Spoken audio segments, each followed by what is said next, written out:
I was going to get on here and bring my receipts. And let me just say up front, I'm trying to be extra careful how I word this because you can't even use regular language on this platform without getting dinged. So if I sound a little edited, that's why.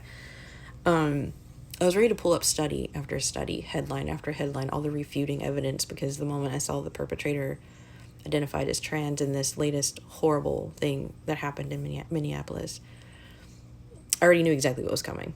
I knew what all of you MAGA crowd were going to say, how you were going to spin it to fit your narrative, and I had the facts lined up to shut it down. But here's the truth. It doesn't matter. I could drop a mountain of evidence in front of you and you'd still twist it because that's what you do. So instead, I want to talk about this. I want to talk about your hate, your scapegoating.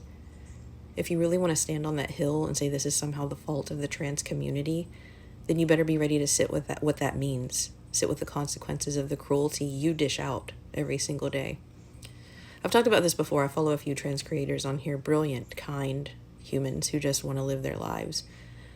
She's one of many, but I'll use this one as an example. She's a trans woman. She's trying to leave the country. She has the heart of a saint, and the stuff that lands in her comments, pure poison. And it's not just her. I see it on so many accounts. You can't help yourselves. It has nothing to do with you, but you stop what you're doing because you just have to leave a nasty comment.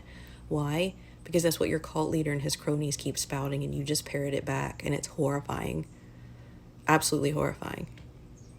And that's what your hate does. It doesn't just disagree. It isolates. It drives people into fear. It makes kids afraid to walk into school bathrooms. It makes families afraid to hold hands in public. It makes people afraid to be. It pushes people out of jobs, out of communities, out of their own homes until the only thing left for them is the weight of your cruelty pressing down day after day. And no, I don't condone violence. Not at all. Even though you clearly do. You cheer it on when it's men in masks with ice stamped across their chest, kicking down doors on orders from your orange daddy.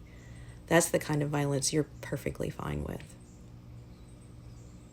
But don't act shocked when a culture of relentless harassment and dehumanization leaves people feeling like they've got nowhere safe to breathe.